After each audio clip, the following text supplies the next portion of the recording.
प्यारे बच्चों, आज हम अध्याय 3 कविता षड ऋतु का वर्णन जो था, यहाँ पर ऋतु वर्णन के अंतर्गत कवि सेनापति के 2 कवित्त हम पढ़ चुके थे। कवित्त छंद का नाम है, ये वार्णिक छंद होता है और इसमें 31 से 32 वर्ण होते हैं, ये हम पहले बात कर चुके हैं। और 31-32 वर्ण के अलावा इनके लिखने का जो तरीका होता है कि पहले चरण को शुरू से लिखते हैं और दूसरे चरण को कुछ आगे से लिखा जाता है क्रम से। इसी तरह से हम आगे कवित्त को बढ़ाते जाते हैं। तो इस लिखने के तरीके से और वर्ण यदि गिने तो प्रत्येक पंक्ति में 31 या 32 वर्ण होने चाहिए। अगर ऐसा है तो वह कवित्त छंद है। इसके अलावा यहाँ ब्रज भाषा का प्रयोग है। 2 कवित्त हम पढ़ चुके थे, अब आगे बढ़ते हैं तीसरे कवित्त में। इस तीसरे कवित्त में वर्षा ऋतु का वर्णन सेनापति ने किया है। दामिनी दमक सुरचाप की चमक, शाम घटा की झमक अति घोर घनघोर, कोकिला कलापी कल कूजत है, जित्तित सीकरते शीतल समीर की जखोरते। सेनापति आवन कयो है मन भावन, सु लाग्यो तरसावन विरह जूर जोरते, आयो सखी सावन मदन सरसावन, लग्यो है बरसावन सलिल चहु औरते। वर्षा ऋतु का बहुत ही सुंदर वर्णन किया है। दामिनी यानी बिजली, दामिनी बिजली, और दमक यानी चमक। वर्षा ऋतु में आकाश में जो बादल उमड़ आते हैं उनमें बिजली की चमक दिखाई देने लगती है, बिजली चमकने लग जाती है। सुरचाप यानी इंद्रधनुष,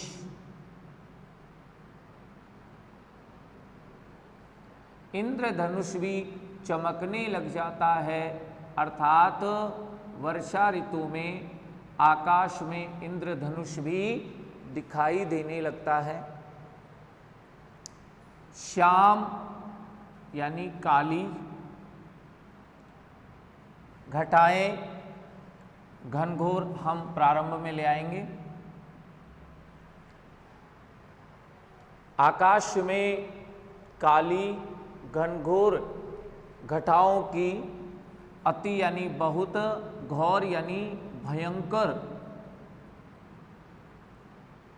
और झमक यानी गर्जना, झमक गर्जना। आकाश में काली और घनघोर घटाओं की बहुत भयंकर गर्जना सुनाई देने लगती है। वर्षा ऋतु में आकाश के बादलों में बिजली चमकने लगती है, आकाश में इंद्रधनुष भी दिखाई देने लगता है, काली और घनघोर घटाओं की बहुत भयंकर गर्जना भी सुनाई देने लगती है। कोकिला यानी कोयल, कलापी यानी मोर, कल यानी नदी, नदियों के बहने का स्वर। कल का अर्थ है नदियों के बहने का स्वर।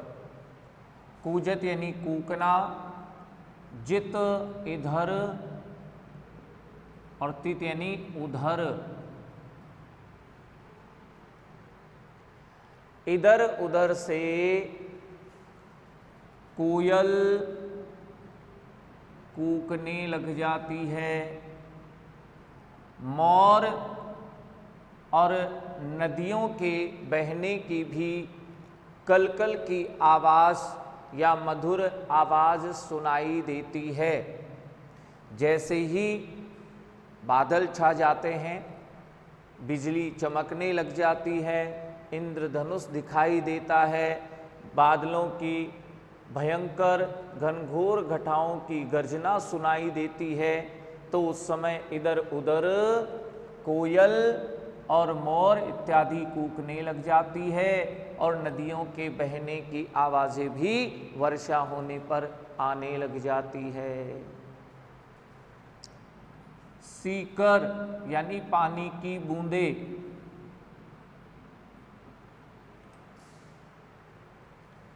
शीतल ठंडी समीर हवा, झकोरते बहने लगती है, चलने लगती है।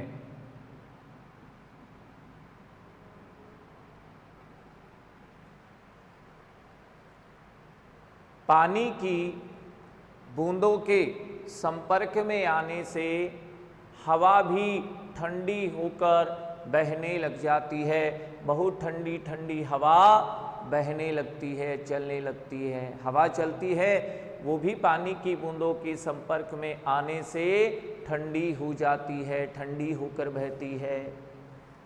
सेनापति हमारे कवि का नाम है। आवन कयो है मन भावन, मन भावन यानी प्रिय, जो मन को भाए, मन को अच्छा लगे, अर्थात प्रिय। ऐसे समय में, ऐसे वातावरण में कि जब बादलों से बिजली चमकने लग जाए, इंद्रधनुष दिखाई दे, घनघोर गर्जना बादलों की सुनाई दे, कोयल मोर और नदियों की आवाजें सुनाई दे, तो ऐसा मनोरम वातावरण जब हो जाता है तो इसे देख करके और नायिका अपनी सखी से कह रही है कि प्रिय ने आवन यानी आने के लिए, प्रिय ने आने के लिए कहो है यानी कहा है। मेरा जो प्रिय था उसने आने के लिए कहा है। लाग्यो तरसावन विरह जुर, विरह जुर, विरह यानी वियोग और जुर यानी ज्वर, वियोग रूपी ज्वर। यहाँ विरह वियोग की तुलना एक ज्वर से, बुखार से की गई है, जिसकी तुलना हम जिससे करते हैं यानी उपमेय और उपमान, जिसकी तुलना जिससे करते हैं, अगर इनके बीच कोई भी शब्द या शब्दांश नहीं आता है तो वहाँ पर रूपक अलंकार होता है। इसलिए हम कह सकते हैं कि विरह ज्वर होने के कारण, वियोग रूपी ज्वर होने के कारण यहाँ पर रूपक अलंकार है, क्योंकि विरह और जुर इसके बीच में कोई शब्द या शब्दांश नहीं आया है। वियोग रूपी ज्वर जोर ते यानी जोर से, तरसावन पीड़ित करने लगा है, तरसावन यानी पीड़ित, लाग्यो यानी लगा है। वियोग रूपी ज्वर अब जोर से पीड़ित करने लग गया है, अर्थात वियोग रूपी ज्वर अब बड़ा व्याकुल कर रहा है, हमें कष्ट दे रहा है। अब मन भावन यानी प्रिय से मिलने की उत्कंठा नायिका में जागृत हो गई है। आयो सखी सावन, हे सखी अब श्रावण का महीना आ गया है। मदन सरसावन, मदन यानी कामदेव, मदन कामदेव, सरसावन यानी सैरसता, कामदेव की सैरसता बढ़ गई है, अर्थात काम की इच्छा अब जागृत हो गई है।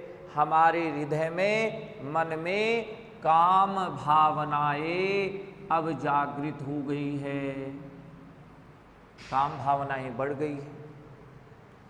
हे सखी, श्रावण का महीना आ गया है, कामदेव की सरसता बढ़ गई है, अर्थात मन में काम भावनाएं जागृत हो गई है।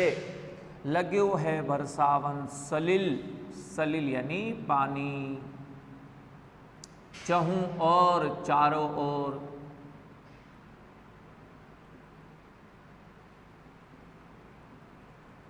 चारों ओर पानी बरसने लग गया है।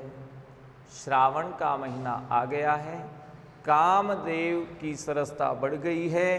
कामदेव ने सभी के हृदय में काम भावनाएं जागृत कर दिए है और अब चारों ओर पानी भी बरसने लग गया है। एक सखी अपनी सखी को, अर्थात नायिका अपनी सखी को इस वर्षा ऋतु का जो वर्णन है उसके बारे में बता रही है कि आकाश में बादल छा गए हैं, बिजली की चमक दिखाई देने लगी है, इंद्रधनुष भी अब दिखने लगा है, काली और घनघोर घटाएं बहुत भयंकर गर्जना करने लगी है। इधर उधर से कोयल और मोर के कूकने की आवाजें तथा नदियों के कल कल करते हुए बहने के स्वर अब सुनाई देने लगे हैं। पानी की बूंदों के संपर्क से ठंडी हवा भी अब बहने लग गई है। हे सखी, प्रिय ने आने के लिए भी कहा है। विरह रूपी ज्वर, वियोग रूपी ज्वर अब जोर से पीड़ित करने लग गया है, वह व्याकुल कर रहा है। हे सखी, श्रावण का महीना आ गया है, मदन यानी कामदेव की सरसता बढ़ गई है। कामदेव ने हृदय में, मन में काम भावनाएं अब जागृत कर दी है और चारों ओर अब पानी भी बरसने लग गया है। इसके बाद अंतिम जो चौथा कवित्व है उसमें शिशिर ऋतु का वर्णन किया है। देखिए, शीत ऋतु होती है, जो सर्दी होती है, उसे 3 भागों में बांटा गया है। जब हल्की हल्की सर्दी शुरू होती है लगभग नवंबर में, तो उसे कहा जाता है शरद ऋतु। जब कड़ाके की सर्दी होती है, बहुत तेज सर्दी होती है, जब बर्फ जमने लग जाती है, तो उसे कहा जाता है हेमंत ऋतु। और जब सर्दियों के अंतिम दिन होते हैं, उस समय जो सर्दी रहती है उसे बोलते हैं शिशिर। तो सर्दी यानी शीत ऋतु को 3 भागों में बांटा गया है, शरद, हेमंत और शिशिर। यहाँ शिशिर ऋतु का वर्णन करते हुए कहते हैं, शीत को प्रबल सेनापति, सेनापति हमारे कवि का नाम है, कोपी चढ़्यो दल, निबल अनल गयो सूरी सियराय के, हिमते समीर ते बरसे विषम तीर, रहिए गरम भौन कोनन में जाय के।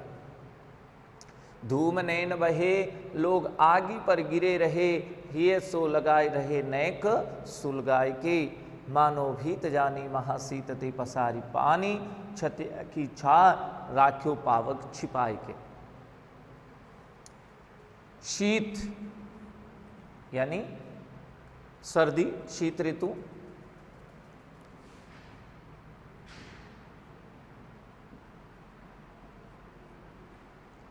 प्रबल शक्तिशाली,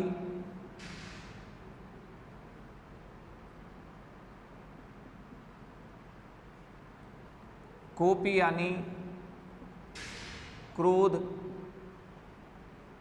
चढ़ो यानी चढ़ाई करना, आक्रमण करना,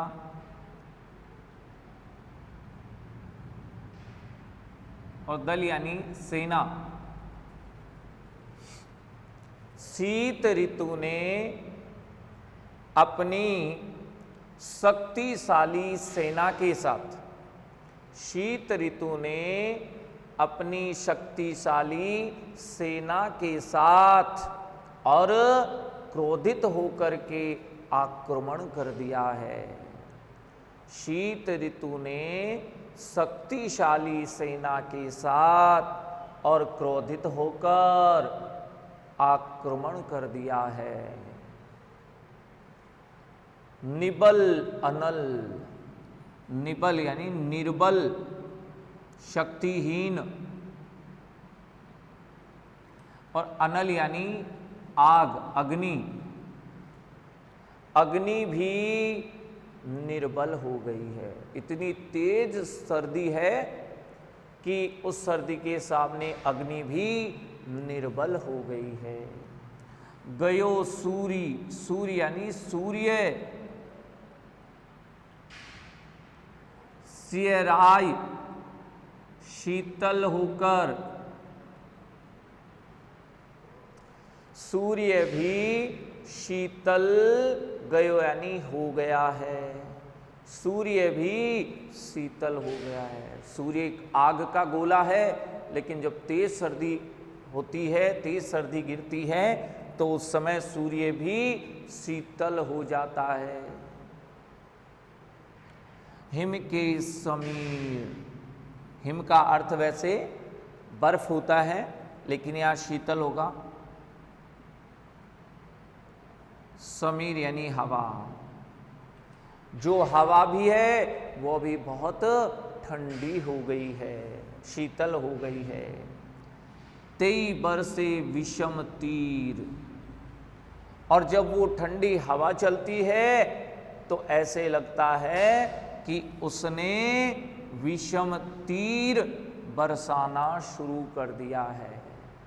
जैसे तीर लगने से पीड़ा होती है, कष्ट होता है, ऐसे ही हवा भी इतनी शीतल होकर, ठंडी होकर बह रही है कि ऐसे लगता है कि उसने विषम तीर बरसाना शुरू कर दिया है। रहिए गरम भवन के कोनन में जाएगी, और हम सभी को उस समय ऐसा लगता है कि जैसे गर्म भवन यानी भवन, किसी गर्म भवन के कोनन यानी कोने में जाकर रहिए यानी रहें।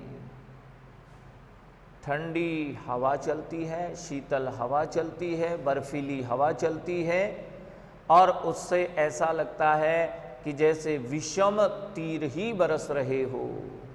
और उस समय ऐसा लगता है कि गर्म भवन के कोने में जाकर के रहे, किसी गर्म भवन के कोने में जाकर के हम बैठ जाए, ऐसा हम उस समय इच्छा रखते हैं। धूम नैन बहे लोग आगे पर गिरे रहे, लोग आग यानी आग पर गिरे रहते हैं, आग जला लेते हैं और उसके आसपास बैठ जाते हैं। लोग आग पर गिरे रहते हैं, अर्थात अग्नि जलाकर उसके पास बैठ जाते हैं। और धूम यानी धुआं, धुआं जो अग्नि जलाने से धुआं होती है, उस धुएं से नैन यानी आंखें बहने लग जाती है, क्योंकि बिल्कुल अग्नि के पास बैठ जाते हैं और उसमें से जो धुआं निकलती है, धुआं आंखों में जाती है, तो आंखों से आंसू गिरने लग जाते हैं। हिये सो लगाए रहे नेक सुलगाई के,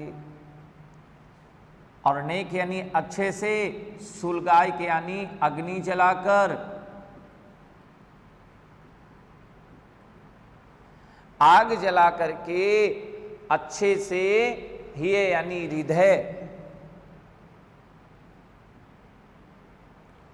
हृदय को उस अग्नि के पास ही रखते हैं, अच्छी प्रकार से आग जला लेते हैं और अपने हृदय से उस अग्नि को लगाकर रखते हैं, अर्थात अपने हृदय को, अपने सीने को उस अग्नि से गर्म रखने का प्रयास करते हैं। मानो, मनु, मानो, मानहु, जनु, जानो, जानहु, अगर ऐसा प्रयोग होता है तो उत प्रेक्षा अलंकार होता है। मानो